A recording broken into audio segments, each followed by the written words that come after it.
Konnichiwa. YouTube チャンネルへようこそ。今日は一緒に東京での8日間を振り返ります。My 4 days in Tokyo. I'm going to tell you a little bit about my time in Tokyo. I'm currently standing on the beach in Itoshima. It's absolutely beautiful day. It's very crisp and still very cold, but the sun is shining and I'm standing in front of this beautiful little gateway and leads up a little set of steps to a beautiful shrine. So I want to just drop in and tell you about my 4 days in Tokyo. It started in a place that immediately made me feel really at home and comfortable. I was staying in Kita Shinjuku, which is a really local neighbourhood just north of Shinjuku. It's close enough to everything but much quieter than the big tourist hubs, which I absolutely loved. My accommodation was amazing. Honestly, for Tokyo standards, it was like a little apartment. When you walked in the door, to the left there was a little separate toilet and then a separate shower space, which is very Japanese, plus a washing machine. There was a small kitchenette with a fridge and kettle, and then you walked into the main room, which had a queen-size bed, a little couch, a table, high stools, and outside it even had a small patio. And hopefully you're seeing that little video here. It was just so comfortable, and I really felt very safe, calm and settled there, and I slept really, really well. So everything was super close as well. About a 5-minute walk one direction was the bus stop, and a 10-minute walk the other way was the train station, and I was surrounded by shops and restaurants and people just going about their everyday business, and it was just perfect. It was a perfect base. One of the first things I did, of course, was head to the supermarket. I went to the Maruetsu Petit, which is a small neighbourhood supermarket chain in Tokyo.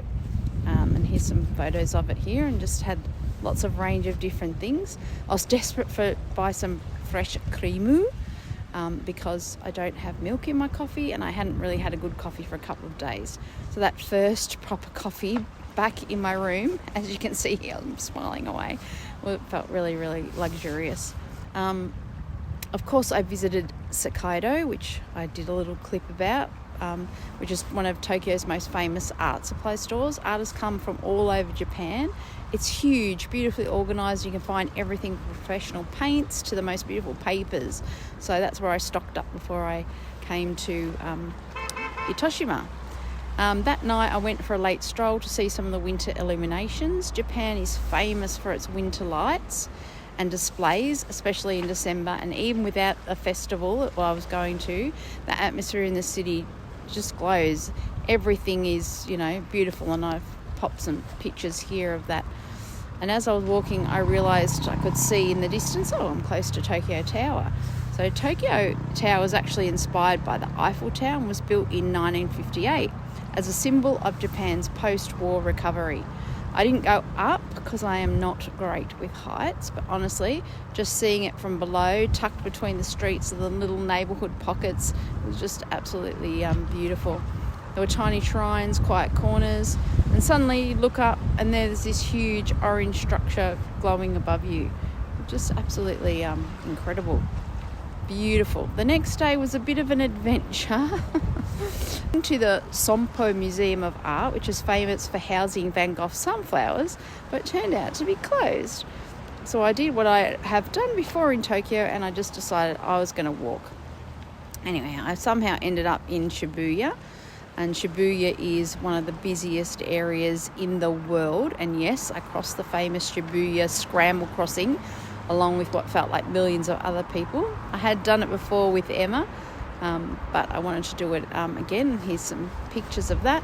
It's chaotic and energizing, and oddly it's joyful. There are some silly people doing some silly things to get good Instagram shots, but oh well. I found this great barbecue place for lunch and wandered through the shops and discovered a small store selling vintage kimonos. Some were hundreds of dollars, but they actually used old kimono fabric to make accessories. So I bought some small hair ties made from a vintage piece of material. So I thought that's just a nice bit of history to take home.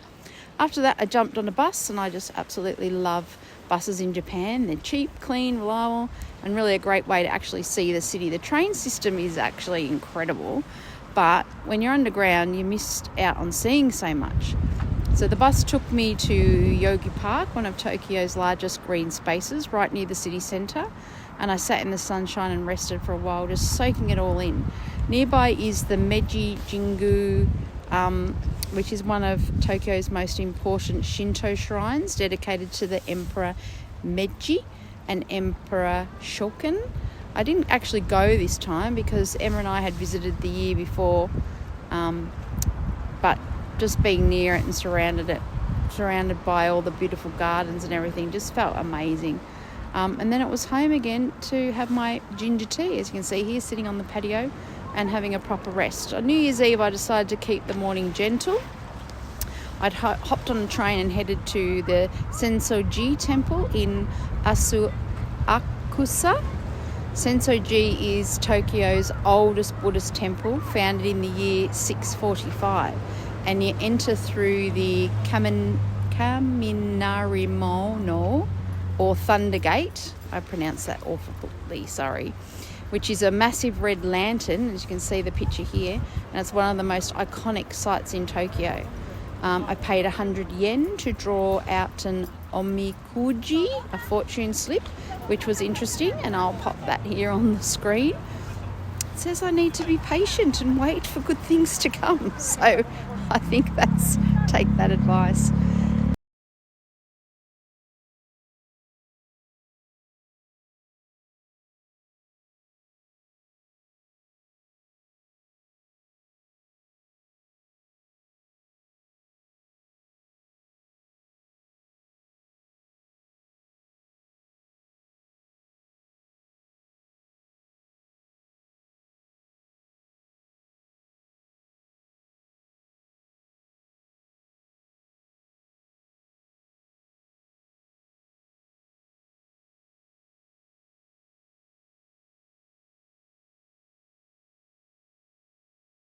And as I walked around a corner, when I was just walking in the beautiful sunshine, there was Tokyo Sky Tree. It's 634 metres high, and it's the tallest structure in Japan. Again, I didn't go up because I don't like heights, but even from afar, it's pretty impressive. One thing I love about Tokyo is the detail. Even the manhole covers, as you can see here, beautifully designed. You're constantly noticing small creative touches everywhere you look.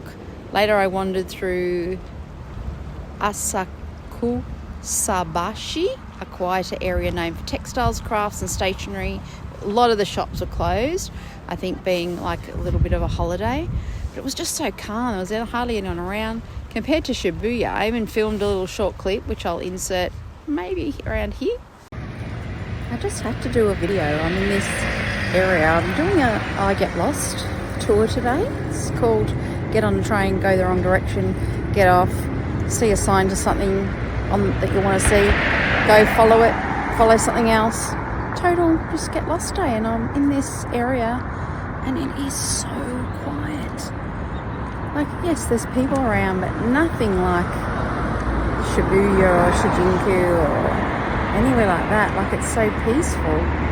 And then there's this just amazing river behind me with all these boats, and the sun is out. It's so beautiful. I'm just having a great day. Sayonara.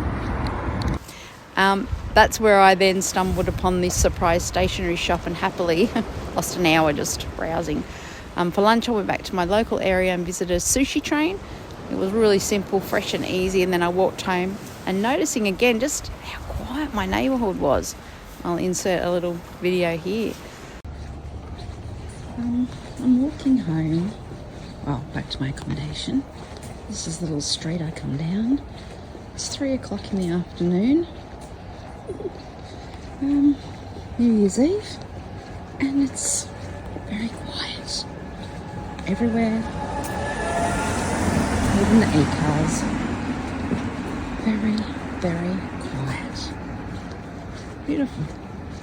having my accommodation so central made such a difference. I could go out in the morning, come back and just head out again, or just stay local. I even cooked a couple of nights and stopped at the supermarket nearby, or the Family Mart, or the 7-Eleven. They're all pretty amazing, and it really made the trip balanced and not rushed. I appreciated that when I was with Emma, we had 10 days and we wanted to go and see what we could, but this felt a much slower pace, which really suited me. So that was my 4 days in Tokyo. Calm, creative, full of wandering, and really very enjoyable. My next video will be about my New Year's Eve experience at the Fox Parade.